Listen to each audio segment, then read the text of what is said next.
So basically, cavernous sinus is located on the lateral aspect of the pituitary gland, and here this is the body of sphenoid, and this is the stella tursicus, which is present over here. One is present over here, one is present over here. Over here, we can see these two in the middle cranial fossa.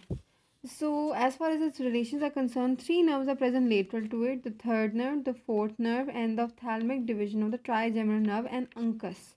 These four things, three nerves and one part, are in lateral relation to this, and medial to this, all these things are present: the pituitary, the stella turcica, the sphenoid air sinuses, the body of sphenoid, and below it in the floor we have the foramen lacerum, and through the foramen lacerum many emissary veins. What are the emissary veins? Which can act as an inflow and an an outflow vein.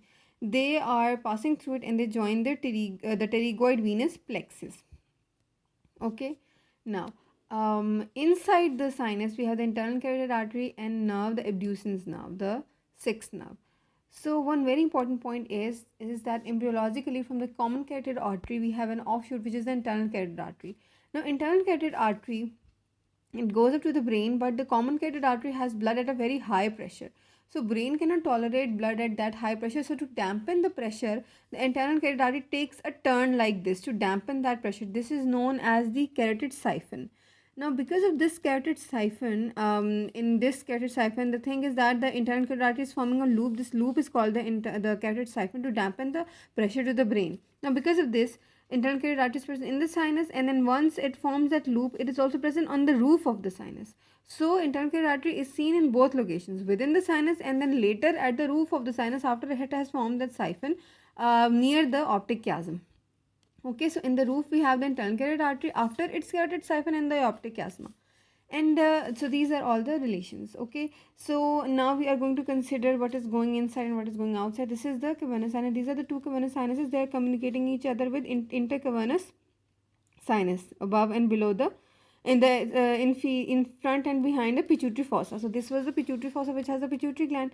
So now what happens is that it is receiving venous blood from the meninges, the orbit, and the brain. So what is coming from the brain? From the orbit. Let's see from the brain first. From the brain, the superficial middle cerebral vein and the middle and inferior cerebral vein, but the middle is superficial. These are draining into the sinus. From the orbit, the superior and inferior ophthalmic vein, and sometimes the central vein of retina. Now, what is special about the superior ophthalmic vein? That it is an emissary vein. It acts as an incoming and an outcoming channel. All these others are acting as an incoming channel. From the meninges, we have the dural venous sinuses, which includes the sphenoparietal sinus and the middle meningeal sinus. The sphenoparietal sinus is along the lesser wing of the sphenoid. That's why it's called the sphenoparietal sinus. Now, what is the outflow? The outflow is okay. We can see the superior petroral sinus and then inferior petroral sinus. Now, the superior petroral sinus drains into the transverse sinus over here. We can see in the diagram also. And then what about the inferior petroral sinus? Now understand this. The superior petroral sinus drains into the transverse sinus, which forms the sigmoid sinus, whereas the inferior petroral sinus drains directly into this sigmoid sinus. So it is, taking a shortcut. Instead of the superior petroral sinus, which is first draining into the transverse sinus and then into the sigmoid, the inferior petroral drains directly into the sigmoid. Okay, and then they go out and drain further. So this is the inflow and this is the outflow. So this is about the cavernous sinus of the brain.